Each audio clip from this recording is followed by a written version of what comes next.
नमस्कार, आप देख रहे हैं हमारा खास शो न्यूज पंच। मैं हूं आंचल गुलाटी गुंबर, देश के सबसे भरोसेमंद चैनल डीडी न्यूज पर, जहां हम खबरों को सत्य के प्रमाण के साथ आपके लेकर आते हैं और यहां पर होती है खोज और पड़ताल, क्योंकि डीडी न्यूज है भरोसा सच का। तो आगे बढ़ने से पहले देखते हैं कि वो 3 प्रमुख कौन सी बड़ी खबरें हैं जो इस वक्त मचा रही है हलचल खबरों के जगत में। आइए सीधा नजर डालते हैं टॉप लाइन्स पर। पाक उच्चायुक्त को क्यों ढूंढ रही है बांग्लादेश की सरकार? आखिरकार क्यों ये ढूंढाई चल रही है, इस पर रहेगी हमारी नजर। ये इस वक्त की पहली बड़ी खबर है जो हम आपके लिए लेकर आए हैं। और ना कहोगे तो नहीं मिलेगा पैसा, नो सहयोग नो मनी। अगर आपने पैसा नहीं, आपको पैसा चाहिए तो ट्रंप की हां में हां मिलाना होगा। ट्रंप के खिलाफ तमाम स्टेट्स एकजुट। वहीं अब चंदा मामा पर आप जाते हैं तो रास्ता नहीं भटकेंगे। अंतरिक्ष के यात्री मिल गया चांद तक जाने का रास्ता, और अब चांद का रास्ता बताएगा जीपीएस।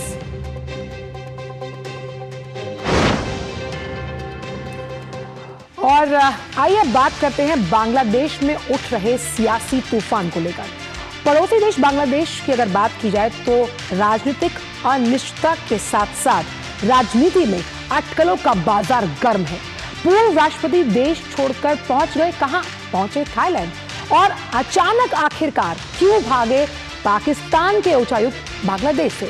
अब इस पर हो ये रहा है कि यूनिस सरकार जो है वो बौखला गई है और कई अधिकारियों पर आनन फानन में ये कार्रवाई की जा रही है। हम जानते हैं कि बांग्लादेश की जो पॉलिटिकल स्टेबिलिटी है वो स्टेक है, और इसी वजह से हमने देखा कि लगातार वहां पर अनिश्चितता का माहौल है।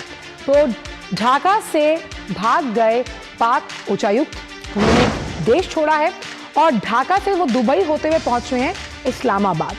और अचानक इनके देश छोड़ने पर कई सवाल उठ रहे हैं, क्योंकि बांग्लादेश सरकार के पास अब कोई उच्चायुक्त अगर वहां पर तैनात है, वो क्यों जा रहा है, क्या कर रहा है, इसकी कोई जानकारी बांग्लादेश सरकार के पास है नहीं। और देश छोड़ने के दिन ही ढाका स्थित उच्चायुक्त को बताया गया, यानी जिस दिन वो देश छोड़ रहे थे उस दिन बताया गया। और मारूफ यानी कि जो उच्चायुक्त है पाक के, उनके अचानक जाने पर अब अटकलों का बाजार गर्म है। पाकिस्तान उच्चायोग ने वापसी के संकेत दिए कि 2 सप्ताह के बाद हो सकता है कि वो वापस लौट आए।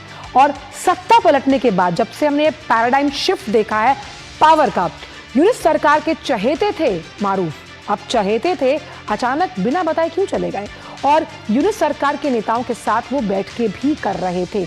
आखिरकार ऐसा क्या हुआ कि उन्हें ये फैसला लेना पड़ा? ये बड़ा सवाल है जो कहीं ना कहीं और कई सवाल खड़े करता है। अब बांग्लादेश के सियासी तूफान का जिक्र करते हैं। पूर्व राष्ट्रपति मोहम्मद अब्दुल हामिद ने भी देश छोड़ दिया।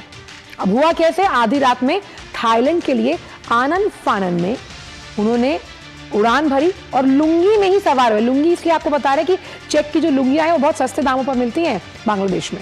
वहीं अब पॉलिटिकल इंस्टेबिलिटी तो है ही, और पूर्व राष्ट्रपति 81 साल के अब्दुल हामिद की अगर हम बात करें तो 2013 से 2023 तक 10 साल तक वो राष्ट्रपति रहे हैं।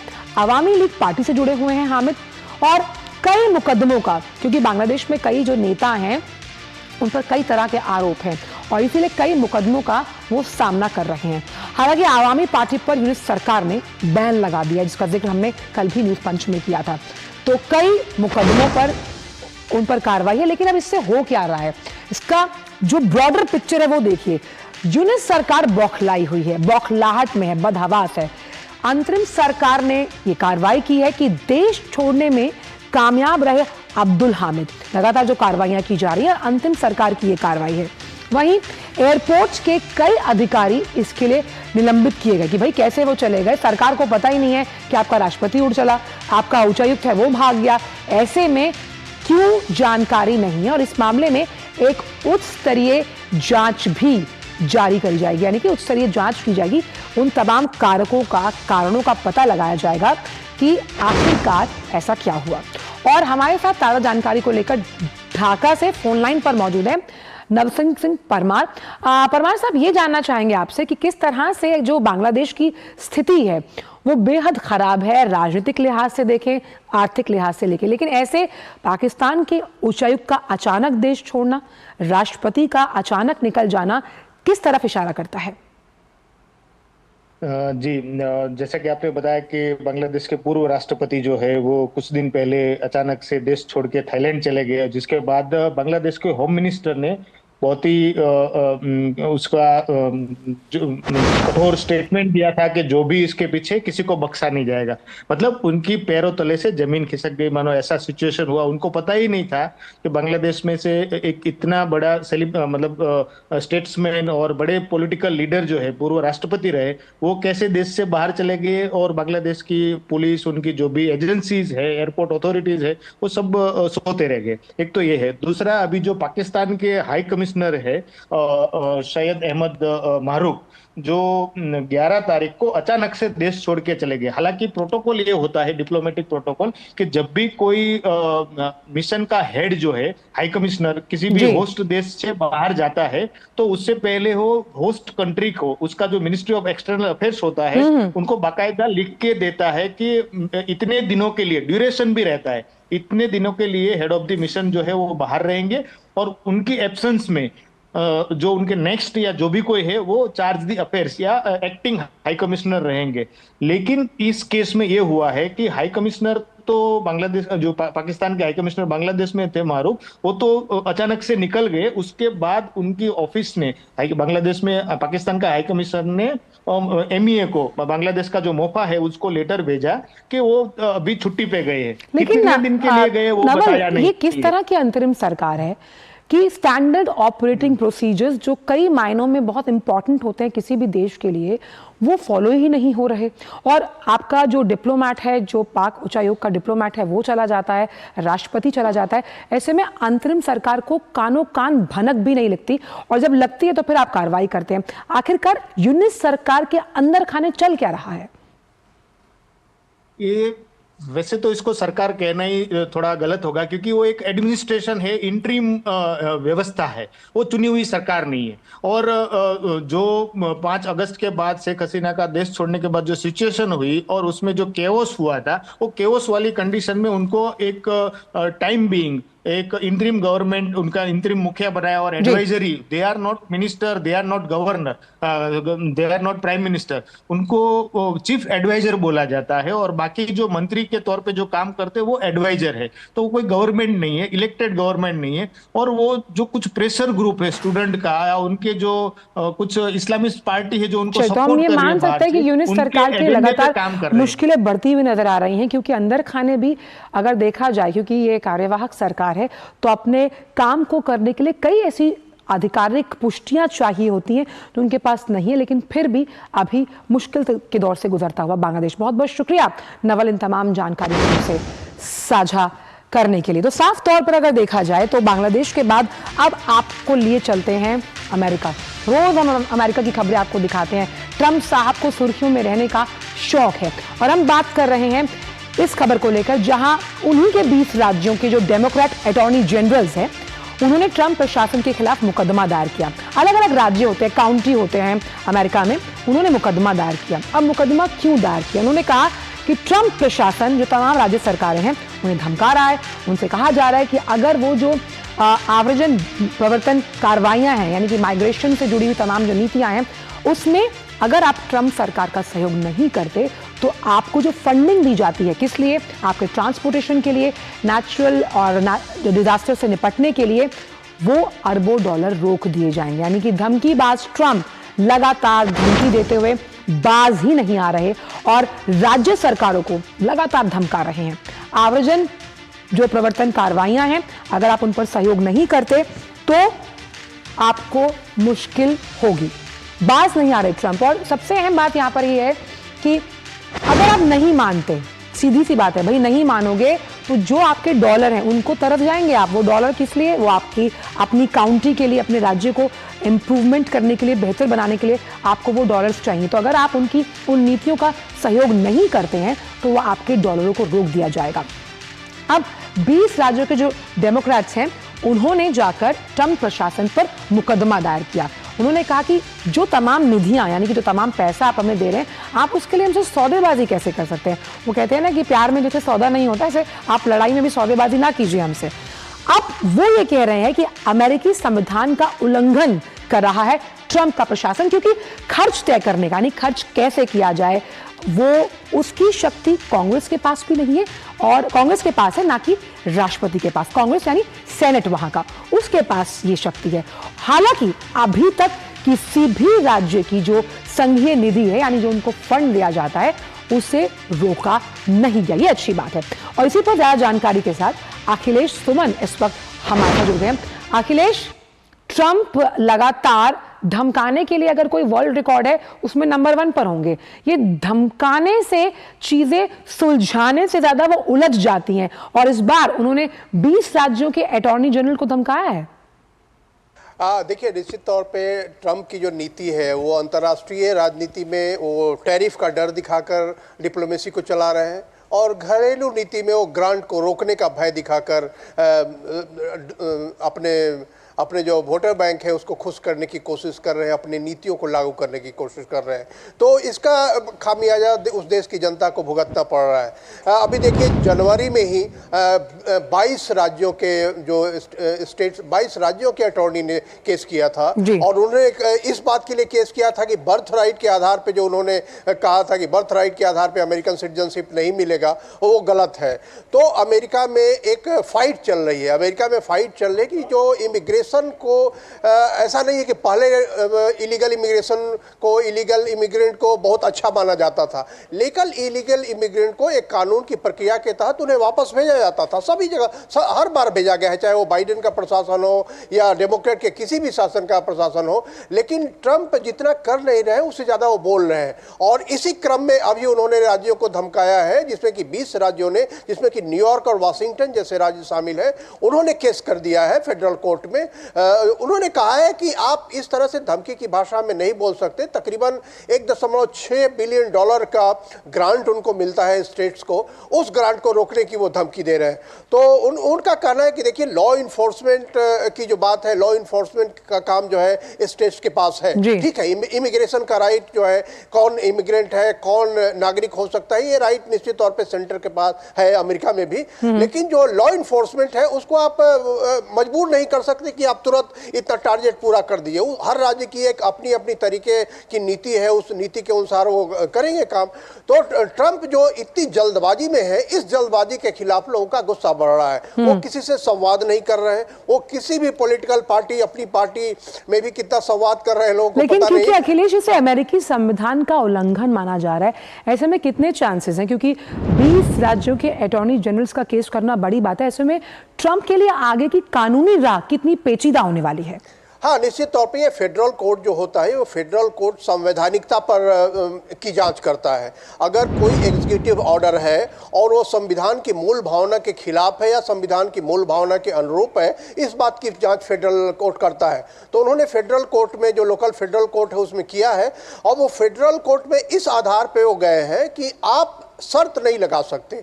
एक काम करने के लिए आप कहेंगे कि दूसरा काम आपको ऐसे करना होगा, नहीं। वो ग्रांट एक अलग प्रक्रिया है, हर राज्यों को ग्रांट मिलता है, जैसे हमारे यहाँ भी सेंटर से स्टेट्स को ग्रांट जाता है, उसी तरह से अमेरिका में भी सेंटर से स्टेट्स को ग्रांट जाता है। और उस ग्रांट की कोई शर्त नहीं होनी चाहिए। उस ग्रांट का पर अगर शर्त लगा रहे हैं तो वो असंवैधानिक काम है। इस मामले को उन्होंने कोर्ट में कहा है कि इसकी संवैधानिक बहुत अहम बात आपने अखिलेश कही कि जो ग्रांट्स दिए जाते, आसान भाषा में समझे कि जिस तरह से अगर सेंटर स्टेट को किसी वेलफेयर स्कीम के लिए अगर ग्रांट देता है, अगर उस पर रोक लगाई जाती है तो ये संविधान का उल्लंघन है। बहुत बहुत शुक्रिया अखिलेश, इन तमाम जानकारी को हमसे साझा करने के लिए। सीधी सी बात यहां पर यह है कि किस तरह से ट्रंप लगातार जब जल्दबाजी में फैसले लेते हैं, फिर उन फैसलों को पलटते हैं और जिसमें जनता में रोष पैदा होता है।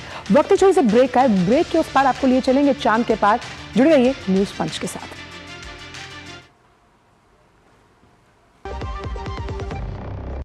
जब धरती चीर कर निकलता है लोहे का पत्थर और मिलता है मोंगिया के जोश से, फिर तपता है, पिघलता है और बनता है फौलाद।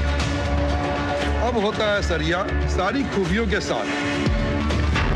मोंगिया स्टील, मजबूत देश का मजबूत सरिया। फॉरेक्स ट्रेडिंग अभी एक ट्रेड में सिक्सर। प्रसिद्ध, पहले सेफ्टी वरना क्लीन बोल्ड। अनऑथराइज प्लेटफॉर्म पे फॉरेक्स ट्रेडिंग यानी नुकसान, धोखाधड़ी और कानूनी कार्रवाई का डर। मतलब नुकसान की हैट्रिक। इसीलिए आरबीआई वेबसाइट पर जाएं, ऑथराइज्ड लिस्ट जांचें। आरबीआई कहता है, जानकार बनिए, सतर्क रहिए। ब्रेक के बाद सभी का स्वागत। और आप देख रहे होंगे ग्राफिक्स के जरिए कि अब चांद की राह को आसान बनाने की तैयारी है, क्योंकि अब कुछ ऐसा होने वाला है कि वहां पर जो तमाम ल्यूनर प्रोजेक्ट्स हैं वो कभी भटकेंगे नहीं।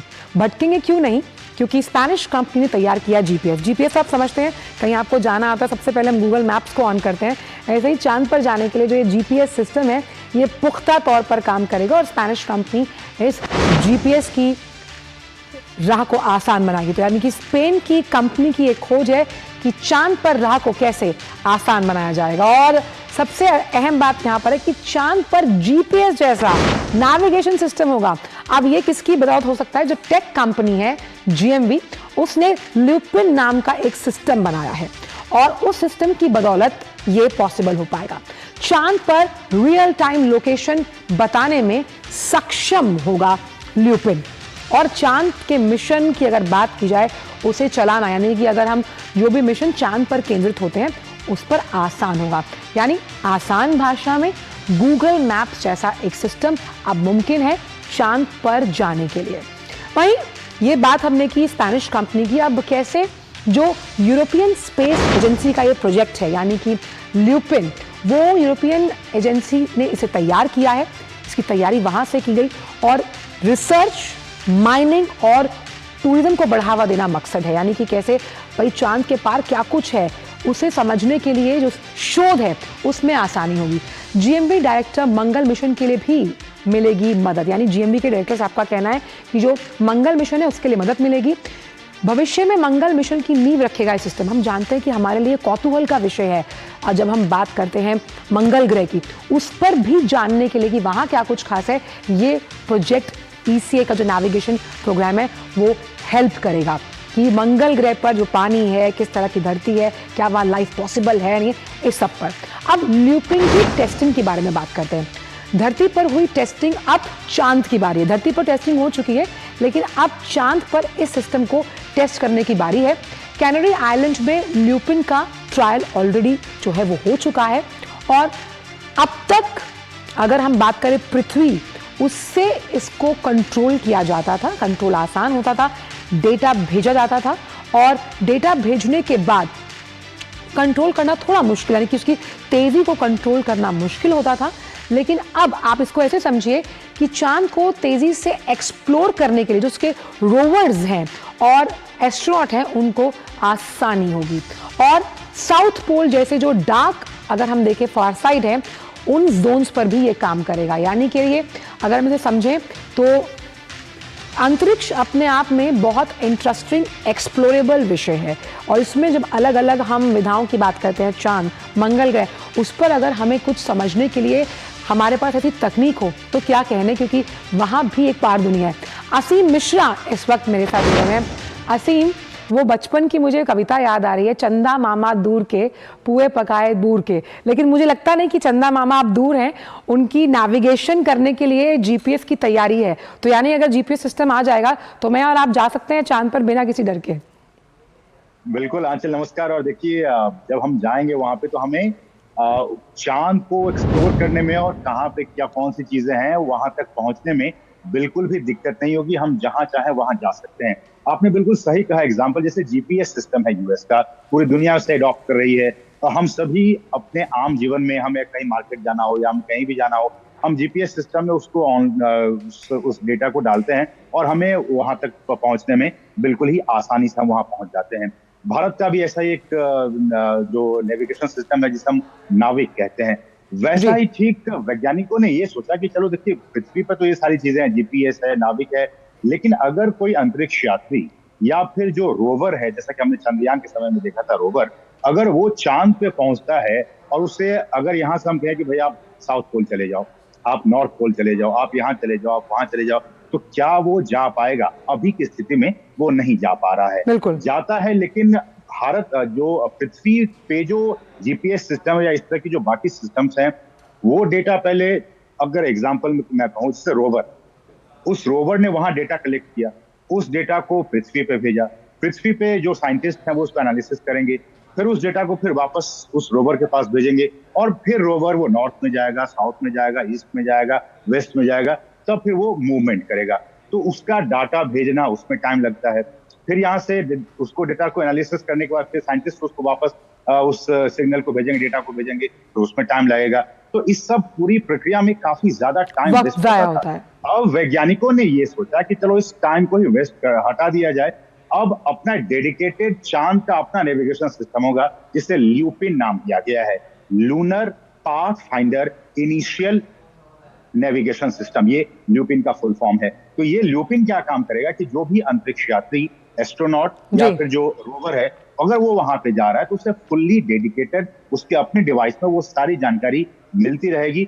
और ये सारी जानकारी आंचल, ये भी बहुत इंटरेस्टिंग है कि जिस सैटेलाइट का उपयोग आज के डेट में हम जीपीएस सिस्टम के लिए कर रहे हैं, अर्थ ऑब्जर्वेशन सैटेलाइट, जो पूरी दुनिया में उसका यूज हो रहा है जीपीएस के थ्रू, वही सैटेलाइट, उसी सैटेलाइट के डेटा को वो ल्यूपिन जो सिस्टम है वो उसको कैच करेगा, रिसीव करेगा, और वहीं पे उसको विद इन बहुत ही कम सेकंड्स में उसको एनालिसिस करके फिर उसको रास्ता दिखाने का काम करेगा। तो हम कह सकते हैं कि चांद पर पहुंचना तो अब आसानी है, लेकिन चांद के अलग अलग क्षेत्रों में जाना भी, कहाँ आप जा सकते हैं, ये भी अब वैज्ञानिकों ने बहुत आसान। एक चीज और आपसे समझना चाहूंगी, क्योंकि हम ल्यूपिन की बात कर रहे हैं और हमने अपने ग्राफिक्स के जरिए भी समझाया कि ये मंगल मिशन में भी मददगार साबित होगा। बचपन से सेलेस्टियल बॉडीज के बारे में जानना, क्या एक अलग तारामंडल भी कहीं और है, ये सब बहुत कौतूहल का विषय होते हैं किसी के लिए भी। और ऐसे में इस तरह की तकनीक के जरिए अगर आप दूसरे ग्रह पर क्या जीवन है या नहीं ये पता लगा पाए तो फिर बात ही क्या है। क्यों असीम? बिल्कुल आंचल, देखिए अभी तक अभी रिसेंटली आपने देखा भी होगा, पढ़ा भी होगा, K2-18b एक एक्सो प्लैनेट पे वैज्ञानिकों ने लाइफ ढूंढने का, लाइफ होने का उसमें एक प्रमाण मिला है। K2-18b जो कि यहाँ से 124 प्रकाश वर्ष दूर है, और वहां पे वैज्ञानिकों ने पता लगाया कि यहाँ पे लाइफ हो सकता है। तो मंगल तो फिर भी हमारे पास है, बहुत पास है, मून हमारा जो नेचुरल सैटेलाइट है, उसके बाद मंगल। तो ये तमाम जो ऐसे हमारे पृथ्वी के आसपास के जो ऐसे प्लैनेट्स हैं जहां की वैज्ञानिकों की नजर काफी बीते कई वर्षों से है, तो क्या यहाँ पे क्या पानी हो सकता है, क्या यहाँ पे लाइफ हो सकता है।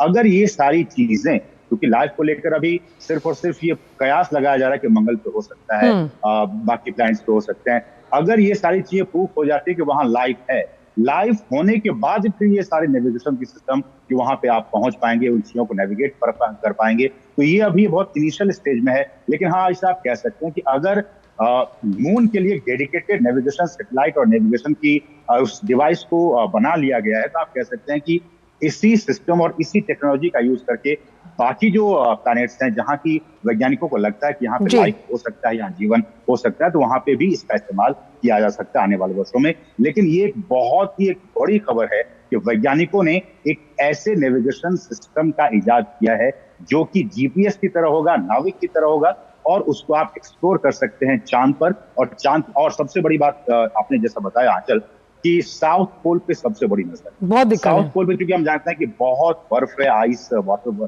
है वहां पे, और मिनरल्स हैं वहां पे। तो वैज्ञानिकों की जो नजर है वो वहां पे है कि टूरिज्म तो एक है ही मैटर, लेकिन उसके अलावा जो खनिज है, जो बहुत प्रेशियस मिनरल्स हैं, वो वहां पे भारी मात्रा में है।